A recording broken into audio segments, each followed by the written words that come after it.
કંકાવટી મંડળ 2 પ્રવેશક 1936 શ્રી બલવંતરાય ઠાકોરનું એક પ્રિય કથન છે દીવે દીવો પેટાય. લોક સાહિત્યના મારા સંશોધન કાર્યનો પણ એવો જ ઇતિહાસ બની ગયો. વ્રત સાહિત્યનો પ્રદેશ એક દિવસ સુરતમાં શ્રી દયાશંકર ભટ્ટને ઘેર જરીક ઝબકી ગયો. ઘેર જઈને મેં મારા પડોશન ડોશીઓને એ પ્રદેશના વાવડ પૂડ્યા. એમણે લખાવ્યું, મેં લખ્યું. નાની છોકરીઓ ઘેર ઘેર ફરતી જે બળબડી જતી તે મેં લખ્યું. ડોશી શાસ્ત્ર કહીને એ સર્વનું કંકાવટી નામ પાડીને જ્યારે પ્રગટ કરવાની તૈયારી હતી ત્યારે લોક સાહિત્યના એક રસિક અભ્યાસીએ જ મને બીવરાવ્યો. ગીતો વાર્તાઓના તારા આજ સુધીના સંગ્રહો તો સન્માન પામ્યા, પણ આ ચોપડી બદલ તો લોકો તારા પીંછડા પીકશે. આ બનેલું ભાવનગરમાં. તે પૂર્વે 5-7 વર્ષો પર ત્યાંના એક આર્ય સમાજી ભાઈએ ડોશી શાસ્ત્રમાં રહેલા પાખંડ પર સત્તા પ્રહારો કરતી એક નાની ચોપડી લખી છપાવી હતી. તે પણ મારા લક્ષ્ય પર મૂકવામાં આવી. મેં તેમાં આ જ વ્રતોની મજાક દીઠી. પેલા સ્નેહીએ બતાવેલો ડર મારા પર અસર કરી ગયો ખરો. ઇતિહાસનો દીવો. પરંતુ એ ડર કરતાં મારી સંશોધન વૃત્તિ વધુ સબળ નીવડી. મને લોક સાહિત્યમાં શ્રદ્ધા હતી. ધર્મનો હું પ્રેમી નહોતો.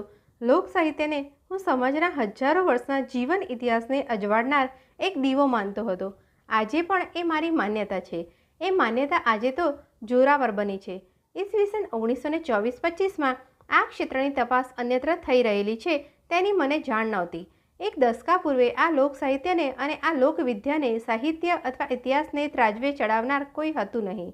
આજે એની તુલા મંડાઈ છે. એ તોડાયું છે. એનો તોલ ન ઉવેખી શકાય તેવો નીવડ્યો છે. કંકાવટીનું પ્રકાશન એ આંતર્ગત આસ્થાને જોરે કરાવ્યું ને મને દેખાડવામાં આવેલો ડર જુઠ્ઠો પડ્યો. કંકાવટીનું સાહિત્ય સાહિત્ય તરીકે પ્રત્યાઘાતી ન બન્યું. એ સાહિત્યનો સાહિત્ય હિસાબે તેમજ આપણા લોક સમૂહના સંસ્કાર વિકાસના ઇતિહાસને હિસાબે ઉકેલ સૂચવનારી મારી દ્રષ્ટિ મેં મારા વિસ્તૃત પ્રવેશકમાં મૂકી હતી. એ દ્રષ્ટિ સન્માન પામી. ગુજરાતના પ્રયત્નો ને દીવે દીવો પેટાય સૌરાષ્ટ્રના પ્રતિઘોષ ગુજરાતમાં પડ્યા હતા. ઉમરેઠમાં તે વખતે ગુજરાત વિદ્યાપીઠનું એક નાનું યુવક મંડળ હતું.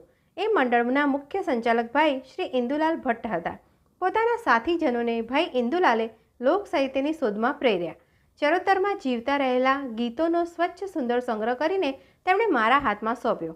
ઈસવીસન 1928ની આ વાત. 8 વર્ષો સુધી એ સંગ્રહ મારી જોડે રટતો ને પાછો ઝાપટાતો સ્થળે સ્થળે આથડ્યા કર્યો. પ્રગટ કરવાના સુયોગો મને ન મળ્યા. તે ન જ મળ્યા. 4 મહિના પર મેં એ હસ્તપ્રત ભાઈ ઇન્દુલાલને પાછી આપી. પરંતુ કંકાવટીના લોક સાહિત્યને હજુ હું ખલાસ નહોતો કરી શક્યો. ટીપે ટીપે મારી પાસે નવી સામગ્રી ઉમેરાતી હતી. વચગાળાના વર્ષોએ મારી પાસેથી બીજી કેટલીક પ્રવૃત્તિઓ માંગી લીધી. પણ આજે પાછા ફરી વાર લોક સાહિત્યના કાર્ય પ્રત્યેનું મારું અધૂરું રહેલું ઋણ ચૂકવવા મારી હરીની હાટડી માંડું છું ત્યારે મારા જૂના સંગ્રહમાંથી ગુજરાતની 2 વસ્તુઓ નીકળી આવે છે. એક તો ભાઈ ઇન્દુપ્રસાદે 8 વર્ષ પર મોકલેલી 2 વ્રતકથાઓ, ગાય વ્રતની કથા, સૂરજ પાંદડું વ્રતની કથા અને બીજી તે વખતના ગુજરાત વિદ્યાપીઠના શ્રી કાકા કાલેલકરના સંસ્કાર રંગે રંગાયેલ ભાઈ ઇન્દ્રપ્રસાદનો ટૂંકો લેખ લોકજન્ય સમાજશાસ્ત્ર. એ લેખ પ્રગટ કરું છું. પણ તેથી હું ભાઈ ઇન્દ્રપ્રસાદની વિચાર સૃષ્ટિને આજે 8 વર્ષે જરીકે બાંધી લેવાનો ઈરાદો નથી રાખતો. મુનિવ્રત ને મેઘરાજાનું વ્રત પણ મને ગુજરાતમાંથી મળ્યા છે. એક ડોશીમાં. છેલ્લે પણ દીવે દીવો કેમ પેટાયો તે જણાવી લઉં.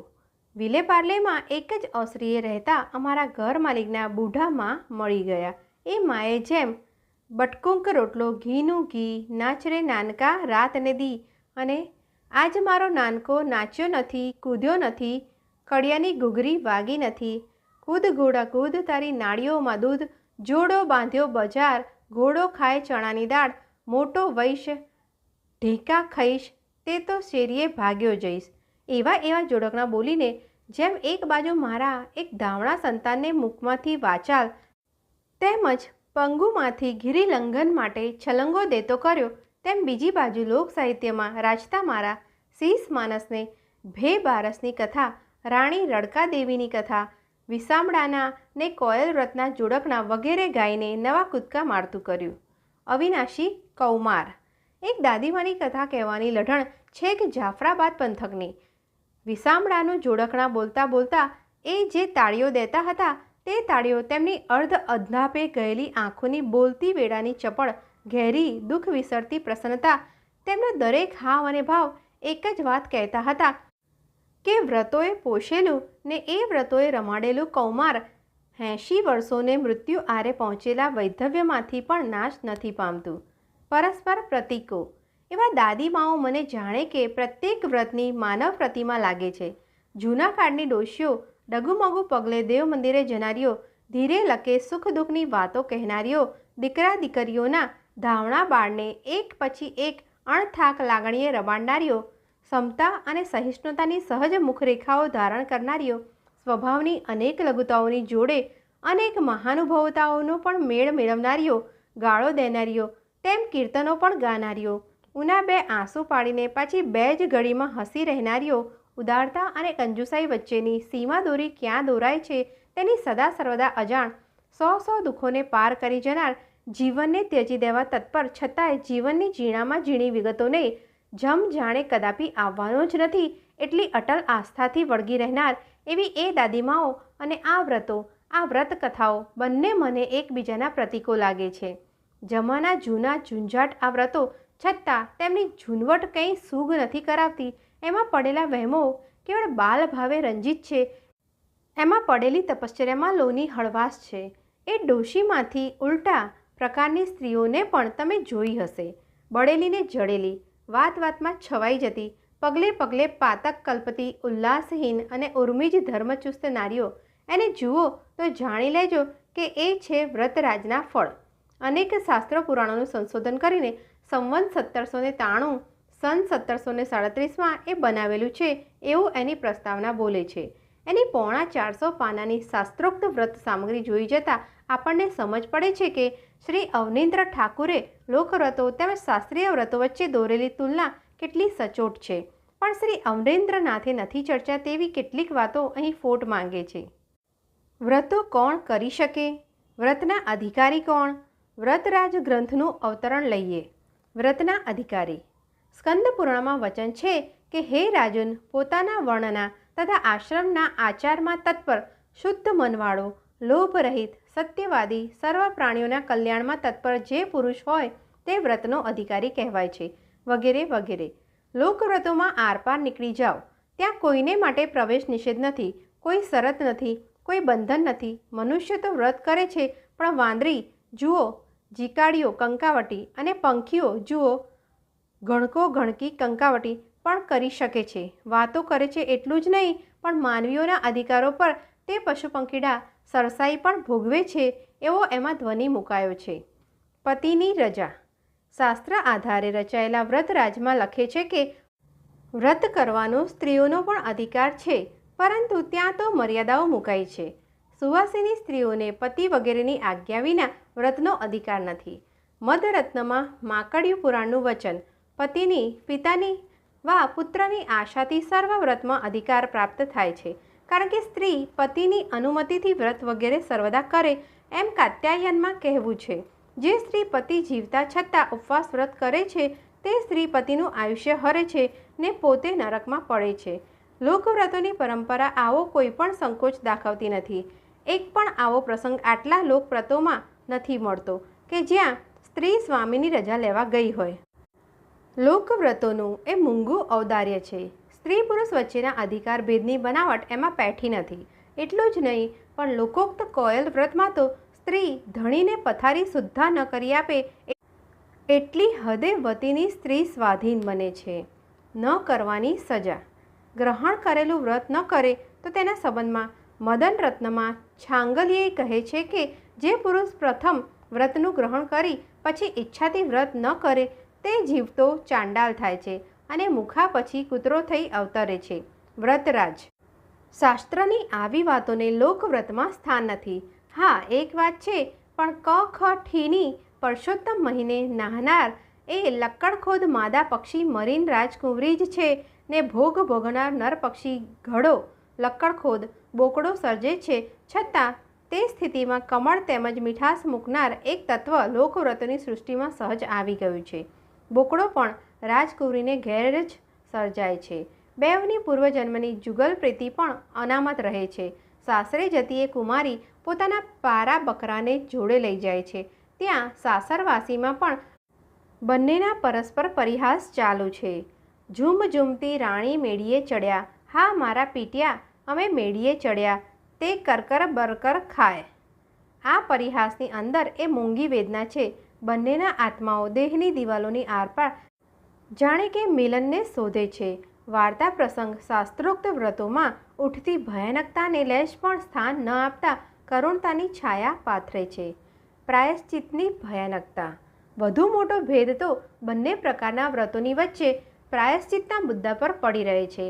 વ્રતરાજમાં લખે છે કે પ્રાયશ્ચિત માટે ગરુડ તથા સ્કંદ પુરાણમાં કહેલું છે, ક્રોધથી, પ્રમાદથી વા લોભથી જો વ્રતનો ભંગ થાય તો 3 દિવસ સુધી ભોજન કરવું નહીં અથવા માથે મુંડન કરાવવું, અને લોકવ્રતમાં ફક્ત આટલું જ. વાર્તા ન કહીએ તો ઉપવાસ પડે. વાર્તા ન કહીએ તો ઉપવાસ પડે. એ તો જાણે કે આ દેશની આબોહવાને માટે સરળ હળવી એક ચેતવણી છે, પણ માથું મુંડાવવાની સજા મોટા પતનની સૂચક વાત છે. વાળની કાળી કાળી વાદળઘટા, હિંગળે પૂર્યો સેંથો, ફૂલ ભર્યો અંબોડો, કેશ ગૂંથણની કલા, ફૂલો અને વેણીના શિરસાજ એ બધા સૂચવે છે કે સ્ત્રીઓના રસ જીવનમાં તેમજ પુરુષોના પણ સૌંદર્ય પ્રદેશમાં એ સ્ત્રીના માથાના કેશ મુખ્યત્વે રમણ કરનારા છે. એ રસ તત્વોનું પ્રભાવ નરનારીના જુગલ જીવનમાં એટલી હદ સુધી પડ્યો હતો કે જુગલ જીવનના ખંડિત થવા સાથે કેશના શણગાર જ નહીં પણ કેશ પોતે નિરર્થક બનતા. સુંદરતા, મંગલતા અને સંસ્કારના પ્રતીક એવા કેશનું મુંડન કેટલું ભયાનક છે તે સમજ્યા પછી શાસ્ત્રીય વ્રતોનું જગત બિહામણું બની જાય છે. એ દુનિયામાં પેસનાર સ્ત્રી સમૂહ પોતાની સ્ફૂર્તિ અને પ્રફુલ્લતા હરી બેસે. એ વ્રતોનું રાજ્ય કોઈ પરદેશી શાસનનું પોલીસ રાજ જ લાગે. અડધી પૂજા, અડધી રમત. પાપ પુણ્યના આવા વિકરાળ ભાવોથી લોકવ્રતો મુક્ત છે. આવી કલ્પના જ લોકવ્રતોના આશયથી વિરુદ્ધ જાય છે. અડધી પૂજા અને અડધી રમત જેવા લોકવ્રતો જીવનના ફૂલને ફૂટવા આપે છે, ભસ્મ કરતા નથી. તે વ્રતોનું નિર્માણ જ જીવનને મોકળું, પ્રફુલ્લિત અને નિયમ પ્રેમી બનાવવાનું છે. અને વ્રતોની દુનિયામાં વળી આ પવિત્ર અને આ પતિત એવા આ ભેદ શાના? વ્રતરાજમાં વિષ્ણુ પુરાણનો આધાર ટાંકીને લખે છે કે જો પતિત વગેરે નજરે પડે તો બુદ્ધિમાન પુરુષે સૂર્ય દર્શન કરવું. બૃહન્નારદીયનો આધાર ટાંકી કહે છે કે વ્રતાદિકની મધ્યમાં રજસ્વલા, ચાંડાલ, મહાપાપી, સુવાવડી સ્ત્રી, પતિત, ઉચ્છિષ્ટ અથવા ધોબી વગેરે નજરે પડવાથી અથવા તેનો શબ્દ સાંભળવાથી બુદ્ધિમાન પુરુષે 1008 ગાયત્રી મંત્રનો જાપ કરવો.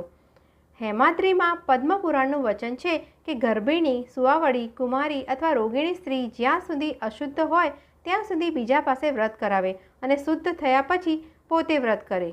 કોળીની કન્યા. પરંતુ લોકવ્રતોમાં તો એક પણ પતિત પાત્ર નથી. કણબીની કન્યાઓ વ્રતો કરે છે.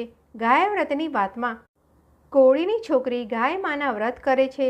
કંકાવટી કોળીની છોકરીનું એમાં આવું રમ્ય ચિત્ર અંકાયું છે. રાંકને પેટ રતન શાહ, કુલડીમાં પાણી આલો, કોડિયામાં પાણી આલો, ધાણી ધાણી ખાય છે, પાણી પાણી પીવે છે. ને પછી એનો વ્રત કરવાનો આગ્રહ. થશે પડશે ને કરીશ, ગાય માને ગાળે કરીશ, તુલસીને ક્યારે કરીશ, પીપળાને પાને કરીશ, સૂર્યનારાયણને સામે કરીશ, ધરતીને ધ્યાને કરીશ. અને કેવી સોહામણી લાગે છે એ વ્રતની કોળી કન્યા. નાતી આવે, ધોતી આવે, જળની જારી ભરતી આવે, ગાય માને પૂજતી આવે, ફરતી ગાય ધરાવતી આવે. એવી કોળી કન્યાના બાળને ગાયમાં ધવરાવે છે, તુલસીમાં ઉછેરે છે, પીપળો પાળે છે, સૂર્યનારાયણ સાચવે છે, ધરતીમાં રક્ષણ કરે છે. લોકવ્રતોમાં ગર્ભિણી, રોગિણીને માટે કશો પ્રતિબંધ નથી. કુમારિકાના હક્કે. સૌથી વધુ વિસ્મયકારી તો કુમારિકા સામેનો પ્રતિબંધ છે. શાસ્ત્રોક્ત વ્રતો કરવાની જે કુમારિકાઓને મનાઈ છે તે જ કુમારિકાઓના હાથમાં તો લોકવ્રતોની આખી કંકાવટી રમી રહેલ છે. દેવદેવીઓના દ્વારા વહેલામાં વહેલી પરોઢે ખખડાવનારી આ કુમારિકાઓ શું બંગાળમાં કે શું ગુજરાતમાં સમસ્ત સમાજના વાતાવરણને પોતાની નિર્દોષ મનવાંચનાઓથી ને ભવહીન ત્રાસહીન દેવભક્તિથી મહેક મહેક કરી મૂકે છે. બંગાળી કન્યાઓ તો પોતાની માના ખોળા માટે પણ દીકરા માંગતા અચકાતી નથી. વસુંધરા વ્રતમાં આમારા માર કોલે દેખી અષ્ટ સોના, આઠ ભાઈ પેલેમ જૈન ચાંદેર કોના. મારી માના ખોળે 800 નૈયા જોઉં છું, ચાંદાના ખૂણા જેવા 8 ભાઈઓ મને સાંપડ્યા. માં જૈન વિયોય ચાંદપાના બેટા, માં મારી જણજો ચાંદા જેવો પુત્ર. ગુજરાતી કન્યાઓ પોતાના વીરને માટે ગોરડી ઘા ને વાંકડો ઠાંઠો માંગે છે. પોતાને માટે સવાદિયો સસરો ને ભૂખાવડા સાસુ માંગે છે. ઘણા ગૌરના વ્રતમાં કન્યાઓ પોતાના અંતરનું અભિપ્સા ચિત્ર આ રીતે આંકે છે. આઘરીએ ઘૂઘરીએ ગૌરે શણગારી બાપે બેટી, ખોળે બેસારી કિયો વર ગમશે. પિતા પોતાની જોડે વરની પસંદગીની ચર્ચા કરે એવી વાંચનાના વ્રતો રમતી કન્યા આપણી વ્રત સૃષ્ટિને હળવી હળવી છતાં કેટલી અર્થભરી બનાવી મૂકે છે. બંગાળની કન્યા પણ માંગે છે, ગિરિરાજ બાપ ચાન, મેનકાર મતમાં ચાન, રાજરાજેશ્વર સ્વામી ચાન, સભા ઉજ્જવલ જમાઈ ચાન, નિત્યાનંદ ભાઈ ચાન. ને એ તો વીરની પત્ની બને છે, રણાંગતથી પતિનું ક્ષેમ કુશળ પાછા આવવું વાંચે છે. પાકા પાન વર્તમાન આમાર સ્વામી નારાયણ, જખમ જાવેન રને, નિરાપદ ફિરે આસે જેને ઘરે. એટલું જ બસ નથી, આપણી છોકરી જેમ ગોરમાં રે કંથ દેજો કહ્યા ગરો કહેતી ઊભી રહે છે, તેમ બંગાળી કન્યા પણ સેજતી વ્રતની અંદર પ્રાર્થના કરે છે કે હે હરશંકર દિનકરનાથ, કખનો ના પડી જૈન મૂર્ખર હાથ. હે પ્રભુ, હું કદાપી મૂર્ખને હાથ ન પડું એટલું વરદાન દેજે. વૈધવ્યના ચિતાર. અરુંધતી વ્રતમાં વૈધવ્યનો ત્રાસજનક ચિતાર છે.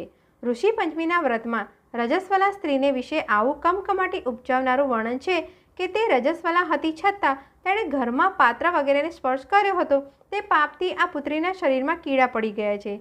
હે પ્રિયે, રજસ્વલા સ્ત્રી પહેલે દિવસે ચાંડાલી, બીજે દિવસે બ્રહ્મચારી, ત્રીજે દિવસે ધોબણ અને ચોથે દિવસે શુદ્ધ થાય છે. હે પ્રિયે, આ પુત્રીને એક તો રજસ્વલાનું પાપ લાગ્યું અને એ પુત્રી શુદ્ધ થઈ ત્યારે એણે સખીઓને વ્રત કરતી જોઈ એનો અનાદર કર્યો, તેથી બીજું પાપ લાગ્યું. તેથી તેના શરીરમાં કીડા પડી ગયા છે. વ્રતરાજ. સુસંગત દંડ. આવા ચિતારોથી લોકવ્રતો મુક્ત છે. એમાં તો કોઈ દોષ કર્યો હોય તો તેનો દંડ પણ સુસંગત અને સુપ્રમાણ ઉપર જાતા પાછો સોહામણો વાત દ્રષ્ટિએ પણ આવો રસનો હોય છે. શિવને પાર્વતી ચાલ્યા જાય છે. માર્ગે એક ખેતર આવે છે. ખેતરમાં તો બાજરાના તો લચી રહ્યા છે. પાર્વતીજીએ તો એક ડુંડું તોડ્યું છે. ત્યારે શિવે એમને કહ્યું છે કે હે સતી, ખેતરના ધણીની રજા વગર તમે ડુંડું તોડ્યું એટલે એક કણના સહસ્ત્ર કણ તમારે પૂરી આપવા પડશે. કે હે મારા રાજ, તે શી રીતે કરું? કે જાઓ તમે એ ખેતરના ધણીના વાંજિયા કળબીને ઘરે દીકરી થઈને જન્મ. આ લોકવ્રતનું વાતાવરણ, લોકજીવનની રક્ષાનું જ લક્ષ્ય. એ લક્ષ્યથી રહિત કોઈને સજા નહીં. લોકોનું ડહાપણ. સૂર્ય રન્નાદેના વ્રતમાં સૂરજ પાંદડું વ્રત કંકાવટી. રન્નાદેને એના પતિ સૂર્ય એકાંતમાં આ રહસ્ય બતાવ્યું. લોકજીવનમાં પડેલા સંસ્કારો વિશેની એક ડહાપણની વાત દેખાડી. રન્નાદે પૂછે છે, આપણી પડોશણના છાણા કોણ લઈ જાય છે? સાણો સ્વામી સુરદેવ જવાબ વાળે છે, થોડા બોલી લઈ જાય છે ને વધતા બોલીને માથે પડે છે. આવી રહસ્ય ગોષ્ઠી કોઈને કહેવાય તો લોકજીવનમાં ધડાપીટ મચી જાય ને. રન્નાદે ન રહી શક્યા. પડોશણને જઈને વાત કહી દીધી. ગાળાગાળી મચી. પછી સૂર્ય તો ઉગીને ઘેર આવ્યા ને તમે ચાડી ખાધી ને, મને ગાળો ભંડાવી ને માટે શાપ દઉં છું ને. તમે વૈરાના પેટમાં વાત નહીં ટકે ને, તમે ભભડતા રહેશો ને, સંતોષને સબૂરી નહીં વળે ને. શાપ તો માત્ર એક રૂપક છે, અસલ તો એ છે માનવ સ્વભાવનું જ આલેખન. બ્રાહ્મણને રૂક્ષત. શાસ્ત્રોક્ત બુધાષ્ટમીની કથા વાંચીએ છીએ તો કમકમા આવે છે. યમરાજ શ્યામલા નામની સ્ત્રીને પરણ્યા છે. શ્યામલાને વમના ઘરની કોટડીઓ ઉઘાડતા કોટડીએ પોતાની માતાને અખત્ય રીબામણો ભોગવતી દીઠી છે. કારણ કે આગલે જન્મે એણે બ્રાહ્મણના ઘરમાંથી ઘઉં ચોર્યા હતા ને એ હવે છૂટે સાથી. આગલે જન્મ બુધાષ્ટમીનું વ્રત કરનારી શ્યામલા એ વ્રતનું પુણ્ય પોતાની માને આપે તો જ ને. નહીં, એ ભાવના લોકવ્રતોની નથી. આટલા માટે જ શું લોકવ્રતોની દુનિયામાંથી બ્રાહ્મણને કાઢી મૂકવામાં આવેલ નથી લાગતો? સ્ત્રીઓને વેદ વાંચવામાં, ભણવાની કે ઋચાઓને મંત્રો બોલવાની મના હતી, તેની સામે આ મૂંગો બળવો તો નહીં હોય? સ્ત્રીઓએ અને પ્રાકૃતજનોએ પોતાની જાણે પોતાનું જ દેવમંડળ સર્જી લીધું. પાપ પુણ્યના દોષાદોષના ખ્યાલો પણ નિરાળા નક્કી કર્યા. જીવનમાં પડતી આંટીઘૂંટીઓના ઉકેલ પણ એમણે પોતાની રીતે યોજ્યા. 2 જુદા દેવમંડળો. આખું દેવમંડળ જ લોકવ્રતોમાં સ્વતંત્ર અને સુંદર છે. એ દેવોની દેહમુદ્રા, વાંછના અને શક્તિઓ પણ ભિન્ન છે. સ્કંદ પુરાણની શાસ્ત્રોક્ત શીતળા આવી છે. ગધેડા ઉપર બેઠેલા નગ્ન સાવણી અને કલશ સહિત સુપડા વડે શોભતું મસ્તક. લોકોની શીતળા એક દુઃખીની દેખાતી ડોશી છે. શીતળા સાતમના આ 2 વ્રતો વચ્ચે અણુ માત્ર પણ મળતાપણું નથી. શાસ્ત્રોક્ત કોકિલા વ્રતની કોકિલા તો કોઈ દેવી છે, જગન માતા છે, અંબિકા રૂપ છે. દક્ષના યજ્ઞનો નાશ કરનાર પાર્વતીની શાપીને શંકરે પૃથ્વી પર કોકિલા પંખી સર્જાવ્યા છે. લોકોના કોયલ વ્રતની કોયલ તે સાચી કોયલ જ છે. એને કોઈ પૂર્વ ઇતિહાસ નથી. નિસર્ગ અને માનવી બેઉ વચ્ચે કડીરૂપ બનતું આ વ્રત માંગે છે શું? એ દરેક વ્રતની એ ચૈત્ર વૈશાખના પ્રભાતે પ્રભાતે વનઘટાની નીચે જઈને કોયલને ટવકા પાડવા. ટવકાની સામે કોયલનો ટવકો મળે તો જ જાય. એમાં રસિકતા છે. કુદરતને ખોળે ખેલન છે. શુષ્ક વૈરાગ્ય નથી. પર જન્મોની વાત નથી. આ જન્મોનો આમોદ છે. અને કોયલ વેદ ભણે કે ઘીના દીવા બળે. સંધ્યાનો ઉત્સવ. એ વ્રતમાં જોડકણું વ્રતમાં મૂકીને કવિતાને વ્રતની બહેન બનાવી આપી છે. જેમ શાસ્ત્રોક્ત મૌન વ્રત છે તેમ લોકવ્રતોમાં મુનિવ્રત છે. પહેલામાં બ્રાહ્મણની પૂજા કરવાની વગેરે જટિલ ક્રિયાઓ છે.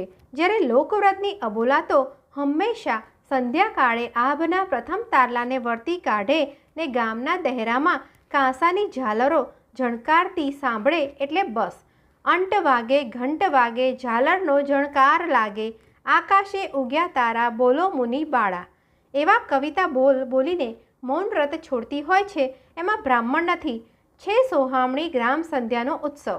ગગનના તારલાને, ગ્રામ દેવળની ઝાલરને અને આ વ્રતિનીના પ્રથમ ઉચ્ચારણને ત્રણેયને એ વ્રત એક દોરો પરેવો છે. ખુદ પૂજા જ એક બાલકી બની જાય છે. હું પૂજું બોરડી રે બોરડી, મારા વીરની ગા ગોરડી. હું પૂજું આંકડો રે આંકડો, મારા વીરનો ઢાંઢો વાંકડો. હું પૂજું પોદળો રે પોદળો, મારી સાસુ રોદડો રોદડો. વ્રતોના ક્રીડા ગણો. પ્રત્યેક પૂજન કન્યાની અપ્રકટ મનોકામનાને પ્રકટ થવાનું ઓઠું માત્ર બની જાય છે. ને વ્રતોના ક્રીડાગણોમાં તો ચાંદા ચાંદલી સી રાત, ચાંદલી સી રાત, ચાંદો ક્યારે ઉગશે રે, એમ ચાંદાની રાહ જોવાય છે. તથા ઘોડે ચડીને આવનારો ભાઈ લાવશે લાવશે મોગરાના ફૂલ, ડોલરિયાના ફૂલ, ચંપેલીના ફૂલ, આંબાના મોર, કેળીઓના કોર, એમ ફૂલોની જ ઝંખના રમે છે. બાકી શાસ્ત્રોક્ત વ્રતોનું તો કોઈ શરૂ નથી. એની સંખ્યા, એની વિધિક્રિયા, એના નિષેધો ને બંધનો વ્રતની સૃષ્ટિને માનવ સંસારનું એક કારાગૃહ બનાવી મૂકે છે. લોકવ્રતોની સંખ્યા અલ્પ છે. આંટી ઘૂંટી ઓછામાં ઓછી છે ને એની દુનિયા આમોદ પ્રમોદ કરાવતી, ઋતુના રસોને નીકો વહેરાવતી મોકળી દુનિયા છે. શાસ્ત્રોથી સ્વતંત્ર 10-12 વ્રત કથાઓ કંકાવટી મંડળ બીજામાં મુકાયેલી છે. એટલી જ બીજી કથાઓ કંકાવટી મંડળ પહેલામાં પણ આવી ગઈ છે. એ વાર્તાઓને શાસ્ત્રોનો કે બીજા કશાનો આધાર નથી. વ્રત રહેનારી પણ સમજે છે કે એ વાર્તાઓ લોક સંસારના અમુક જીવન વહેણને રજૂ કરનારી સાહિત્ય રચનાઓ જ છે. શાસ્ત્રભાનું કોઈ પણ પાત્ર એમાં આવતું નથી. શાસ્ત્રના સંકરથી આ વાર્તાઓના સંકર જુદા છે. શાસ્ત્રના સૂર્યથી પ્રાકૃત વ્રત કથાના રાંદલપતિ સૂર્ય નિરાળા છે. શાસ્ત્રની વૈતરણીને ને આ કથા માહેલી ગાયને, શાસ્ત્રની વૃંદાવતાર તુલસીને ને આ વ્રતની તુલસીને કોઈ જાતના લેવા દેવા નથી. સોગઠ રમતા કે ખેતરોમાં વિચરતા શંકર પાર્વતી આપણા વાર્તા સર્જકોના સ્વતંત્ર પાત્રો છે. લોકવ્રતોની વાતોના જમરાજા અને ધર્મરાજા પણ પ્રાકૃત લક્ષણે કરીને અંકિત છે. સાહિત્યની કૃતિઓ. વળી આ વાર્તાઓમાં પાત્રો બની વિચરતા ઘણકો ઘણકી, વાંદરી, ખિસકોલી, બોકડો વગેરે પણ વાર્તા ગૂંથણમાં પડતા બુટ્ટાઓ જેવા છે. એને કોઈ પણ શાસ્ત્ર કથાનો આધાર નથી. પ્રાકૃત લોકો પાક્કે પાક્કું સમજતા કે આપણે આ કલ્પિત વાર્તાઓ કહીએ સાંભળીએ છીએ, શાસ્ત્ર નહીં, મતલબ કે વ્રતોની વાર્તાઓ શુદ્ધ સાહિત્યની કૃતિઓ છે. જગતની આદ્ય નવલિકાકાર નારી છે. સ્ત્રીએ સમાજને અવલોકીને આ વાર્તાઓમાં આલેખીને જ એ ન બેસી રહી. એકે બીજાને કહી, બીજીએ ત્રીજાને, હજારોને, લાખો, કરોડોને, પેઢીના પેઢી. આમ આ વાર્તાનો શુદ્ર લોકવાર્તાઓ હોવાથી લોકવિદ્યા ફોકલોરનું એક અંગ બને છે. સ્ત્રીઓની હોવાથી મહત્ત્વનું અંગ બને છે. જમાને જમાને રચાતા અને ભાંગતા લોક સંસારે એમાં પોતાની આપવીતી લખી આપી છે. ઇતિહાસનું પગેરું ને જમાના પછી જમાનાના કાળ ઘસારા પોતાની જે પગલીઓ પાડતા ગયા છે તેનું પૂરું પગેરું હજુ આપણે ક્યાં કાઢી નાખ્યું છે? આપણે પોતે માનવી પણ જાણ્યો નથી પૂરો માનવ પેઢીઓનો જ ઇતિહાસ, માનવીના આશ્વાસ નિશ્વાસનો ઇતિહાસ. એને હર એક ખૂણે ખૂણે ઊભા રહીને વાંચીએ તો પણ એનું વાંચન ઝટ પૂરું નથી થવાનું. આ વ્રતોની વાર્તા આપણને પગેરું આપે છે. પ્રાકૃત ગણાતા જનમાનસની પગલીનું પગેરું. ભેબારસની વાર્તા લો કંકાવટી. માનવતા જીતે છે. ભેબારસનું વ્રત જ ગામના જળાશયની આબાદી માટે ઉજવાય. લોક સમાજની પ્રાણનાડી એની પાર્ટીની સગવડ, ગામના નીરનવાણ અખંડિત રાખવાનો ભાર ગામના વેપારી વાણિયાને શિરે જ હોય ને તળાવ ખોદાવવું એ તો માનવીનું કામ. પણ મેહ કાંઈ માનવીના વરસાવ્યા થોડા વરસતા હતા તે દિવસોમાં? એ તો વિજ્ઞાને આજે કહી. મેહ તો માનવીથી પર સત્તા કોઈક દેવી આસુરી તત્વને સંતોષવું રહ્યું. પુરોહિતે નાના બાળનો 3200 સૂચવ્યો તે સાંભળીને વેવારિયા વાણિયાને તો કંપારી વછૂટી. હૈયું હાલે નહીં. ચોરની રીતે ભોગ ચડાવ્યો પણ ત્યાંય માનવતા જીતી. પેટીમાં છોકરાને પૂર્યો, જોડે ઘીનો દીવો અને ખાવાનું પણ મૂક્યું. પેટી તળાવમાં દાટી, આભ તૂટી પડ્યું, તળાવ છલકાયું, પેટી તરવા લાગી. દીકરાની મા પિયર હતી તે પતિના પુણ્ય પાણી છલક્યું સાંભળી દોડી આવી. પેટી એની પાસે તરતી આવી. પેટીમાં તો એનો બાળ જીવતો રમે છે. પણ તે દરમિયાન ઘેરે તો એ ઘોર કૃત્યની શરમે સૌ ઘરમાં પુરાઈને બેઠા હતા. એની હંફસ નહોતી, પાણી વરસાવ્યાની કૃતાર્થતા પણ નહોતી. કરેલું કૃત્ય ઘાતકી હતું તેનું ભાન સર્વોપરી બન્યું. વહુ દીકરી, અમે તો અમારું કાળું કરી ચૂક્યા હતા, પણ તારા સતને તળાવ ભરાણું, તારા સત તે દીકરો જીવ્યો. વહુને તો વ્યવહારીઓ વાણીઓ પગે પડ્યો છે. એવી એની સમાપ્તિમાં સૂર છે શુદ્ધ માનવતાનો. કણી કણી વહેંચી છે. રખે આપણે આ વાર્તાનું મધ્યબિંદુ ચૂકીએ. દીકરો ચડાવવાથી નવાણ ભરાય એ મધ્યબિંદુ નથી, પણ લોકરક્ષાનો કારમો ધર્મ અદા કરવામાં જે માનવતાના મૂલ્ય ચૂકવવા પડે છે તેની ભાવના જ મધ્યબિંદુએ છે. અને ભવિષ્યમાં કોઈને આવા કારમાં મૂલ્ય ચૂકવવા ન પડે તે માટે થઈને આવા બલિદાનની કણી કણી કરી લાખો સ્ત્રીઓ વચ્ચે ભેબારસના વ્રતની તપશ્ચર્યા રૂપે વહેંચી નાખી છે. પત્નીની સેવા. રાણી રણકાદેની કથામાં ગભરું અને કમજોર ગ્રામ્ય પતિઓ પોતાની સ્ત્રીને સંયુક્ત કુટુંબ જીવનની સતાવણીઓમાંથી ઉગારવાની ઉગ્ર કામના કરી જીવનભર બીજી તો કશી જ પત્ની સેવા એ નહોતો કરી શક્યો. પણ જતાં જતાં સ્ત્રીના વાસીદાનું છાણ ઉપાડીને પાદર સુધી નાખતો ગયો. એ એક જ સેવા કાર્ય એને છાણામાંથી સોનું બની જવા રૂપે ફળ્યું કે એના કોઈ પુરુષાર્થને જાગૃત કરનાર આત્મબળ લેખે ફળ્યું. આપણે નથી જાણતા. લોકકથા ચમત્કારનું શરણ લઈ આકર્ષક બનવા મથે છે. ચમત્કાર વાર્તાની ગતિને જબરો વેગ આપે છે. અથવા સાચા જીવનમાં પણ રંકોનું આકસ્મિક ધનિક બની જવું એ ક્યાં અસંભવિત છે? પણ વાર્તાનો હાર્દ તો રહેલું છે તે પતિની લોકસેવાઓમાં. 339 લોકકથા સંચય વાતના એ હાર્દને વધુ હૃદયંગમ કરનાર તો બાપડી રણ્ણાદેના વિતકો છે. એના નામે જ્યારે પગલે પગલે પુણ્ય પોકારાઈ રહેલ છે ત્યારે જ તેજ પડે તેના માથા પર તો પટ પડી રહી છે. વાર્તા ગ્રંથણની એક કલા છે.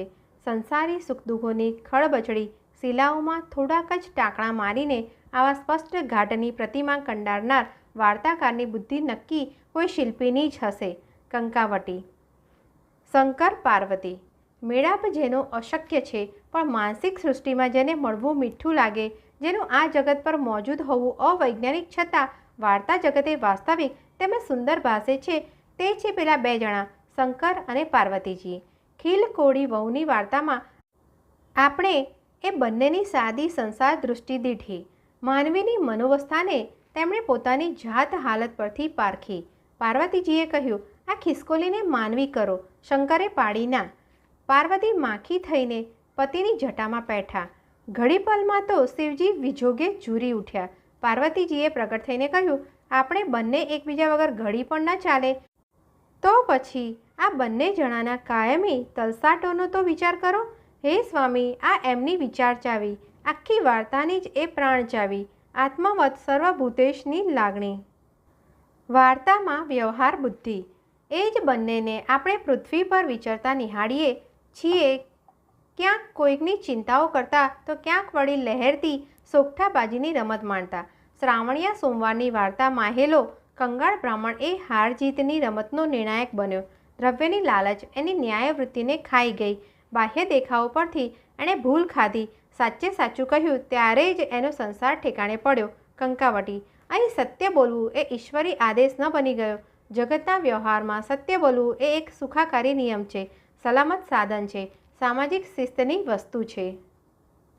એક જ ભયાનકતા, મૃત્યુ પછી જાત જાતના જન્માંતરો છે તે તો બીજી વાર્તાઓમાં નોંધાયું છે, પણ મૃત્યુ પછીની છેલ્લી સુગતિએ પહોંચીએ તે પૂર્વે રસ્તામાં કેટલીક ભયાનક સ્થિતિઓ ઓળંગવી પડે છે તેનો ચિતાર તો એક ધર્મરાજાના વ્રતની વાતમાં જ પડે છે.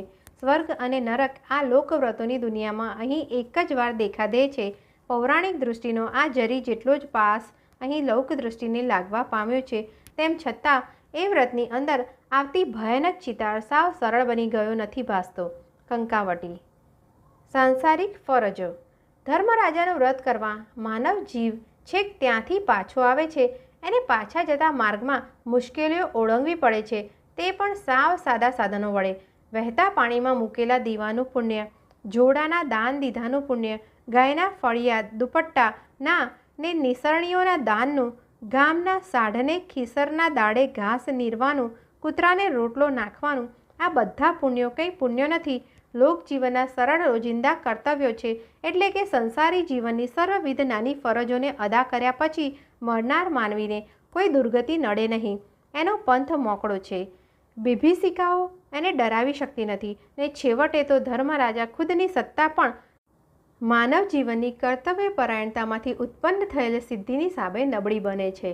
ધર્મરાજાએ જેમને પોતાની વાત સાંભળવાની ના પાડવાના ગુનાસર લોહીપરુના કુંડમાં નાખેલ છે તેને આ તરેલો માનવ જીવ એકલો જ સોનાની જારીને જળનું ટીપું વાપરી બહાર કાઢે છે. દેવની ના નકામી બને છે. શ્રમજીવીઓની સમસ્યા, લોકજીવન વિશેષ કરીને તો શ્રમજીવન હતું. એની સમસ્યાઓ પણ આજની જે છે તે જ હતી. અતિશ્રમના બોજ લાદનાર જુલમી સમાજવૃત્તિઓ સામે આ વ્રતોના પ્રબંધો એક ઇલાજરૂપ, રાહતરૂપ, બલકે બંડરૂપ હતા. એવો બંડ અગતાની વાતમાં નોંધાયું છે.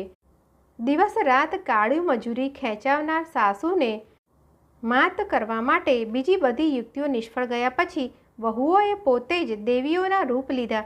સાસુને ત્રાસ પોકરાવી મૂક્યો. એટલે વ્રતોની દુનિયા કેટલી નિબંધ, રમતિયાળ, વિનોદપૂર્ણ અને જરૂર પડતા તો વિનયહીન પણ બની શકે છે તેનો આ કથા એક સચોટ ખ્યાલ આપે છે. અગતાની વાત. કંકાવટી, કામગીરીના દિવસોમાં ગાળે ગાળે અગતા અણજા ગોઠવનારી સમાજ રચના આવા અવિનયી બંડોનું જ પરિણામ હશે ને. વાર્તા કલાની આવડત. ગાયવ્રતની અને સૂર્યવ્રતની એ બંને ગુજરાતી કથાઓ એની લહેકાદાર ડોલન શૈલીએ કરીને વાતાવરણ સર્જાવે છે. એના પ્રત્યેક વાક્યે નેનો વિસામો મુકાયો છે, જાણે કે વાત પોતે ચાલતી ચાલતી તાલબંધ પગલાં માંડે છે. વાર્તાના પ્રદેશમાં આ નવતર શૈલી લંબાણને હિસાબે ઘણી સફળ થઈ કહેવાય. કીડીથી કંજર સુધી સર્વને જમાડીને જમવાનો જીવન ધર્મ સમજનાર સૂર્ય આ વાર્તાનું પરમ સુંદર પાત્ર છે. પ્રભાતે રવાના થતાં એ સાકરનું પાણી સુદ્ધા પીતા નથી, કારણ કે સર્વ જીવજંતુને જમાડી પછી જ જમવાનો એનો નિયમ છે. એની પરીક્ષા પણ મર્મભરી બને છે. પત્ની રન્નાદેએ ડાબલીમાં કીડી પૂરી દીધી એને ભૂખે મારીને સૂર્યદેવને જૂઠ્ઠા પાડવા માટે, ને આપણે સ્તબ્ધ બનીએ કે કીડીનો બચાવ સી રીતે થઈ શકશે. ત્યાં તો રન્નાદેના પોતાના જ લલાટના ચાંદલામાંથી ચોખાનો એક દાણો ડાબલીમાં ખરીને કીડી જોડે પૂરા હોય છે તે ખાતી ખાતી કીડી સાંજે ડાબલી ઉઘડતા સૂર્યદેવની સત્યતાનું ને રન્નાદેની ભોંઠામણનું કારણ બને છે. આ ઘટનાને કોઈ શાસ્ત્રોક્ત વતની કથા ન જ સમજાવી શકે, કારણ કે એવું સર્જન કાર્ય બારીક કલાને માંગી લે છે. એવી કલા આપણા લોકવાર્તાકારોમાં હતી. કેટલીક ચાવીઓ. શબ્દચિત્રો. વતોની વાર્તા કલામાં કેટલાક શબ્દચિત્રોની રચના સાવ જ અનોખી છે. 8 માસ 9 માસ 9મે માસે દુખવા આવ્યું બેન રે ભાઈ રે, શું કરું હું શું નહીં, ખાંદણિયામાં માથું ઘાલ્યું, કોઠી પચાડે પગ ગાલ્યા. એક નવપરિણીતી વ્રતિનીના પ્રસવની પીડા આટલી નિરાધારી બીજા કયા બોલ આલેખી શકે ને પછી તરત જ પ્રસવ થવાનો આનંદ આલેખેલો જોઈએ. રાણીને છોકરો આવ્યે, રાજાની આંખમાં ફૂલના દડા પડ્યા, ઘીના દીવા રાણા થયા. આ શૈલી ઉમરેઠ ચરોતર બાજુના ગુજરાતની તળપદી છે. ગુજરાતના લોક સાહિત્યનું સંશોધન કરવા લલચાવે તેવા આ પ્રયોગો છે. એ જ વાતમાં દુખિયારી માં અને અજ્ઞાન બાળકના મિલનનો પ્રસંગ આવો છે. એ તો જમવા આવીને ઉકરડાની ટોચે બેઠી, છોકરો પીરસતો માની ગાલે આવ્યો, કાપડાની કસ તૂટી, છઠ્ઠીના ધાવણ છૂટ્યા. આવી ખૂબીઓ કંકાવટીમાં છલોછલ પડી છે. વ્રત સાહિત્યનો પ્રદેશ પૂરેપૂરો સમજવા તેમજ માણવા માટે બંને મંડળનું વાંચન કરવાથી ઘણી મદદ થશે. કેટલીક ચાવીઓ. ઘણીવાર લોક સાહિત્ય દ્વારા તે વેળાનો સમાજ સમજવામાં કેટલીક અધૂરી ચાવીઓ લગાવાય છે. દાખલા તરીકે લોકવ્રતોમાં રાજા શબ્દ આવે છે. આખો પ્રસંગ નિહાળવાથી સૂઝ પડશે કે લોકવ્રતોમાં આલેખાયેલો સમાજ રચનાનો રાજા એટલે સાધારણ કોઈ સાહસિક લડવૈયો, જેની માં ડોશીએ તો ફાટલો સાલ્લો પહેર્યો, ફાટલું શું કપડું પહેર્યું, માથે કોદરાની થાળ લીધી, એ તો વધાવી ગઈ ને. આવી હોય છે સૂર્ય સરીખાની માં પણ રાંધવીર્ધ છે, ગરીબ ધનિકના બે આછા છે, ભાંગે ઠીકરી તો લઉ દીકરી. એવા વાક્યો પરથી અનુમાન થાય છે કે લગ્ન રચના બહુ વિષમ હશે. ઘણીવાર એક પ્રયોગો આમોદના પ્રેમામોદના પણ હોય છે. સૂર્ય કોઈ પણ પ્રકારે રન્નાદેને પરત માંગે છે, માટે માએ પરિહાસયુક્ત યુક્તિ કરી હશે. લોક સાહિત્ય પરથી સમાજની અવસ કલ્પવામાં તેમના આમોદ પ્રમોદથી અંકિત મર્મ વાક્યો સાચા અર્થમાં સમજવા જોઈએ.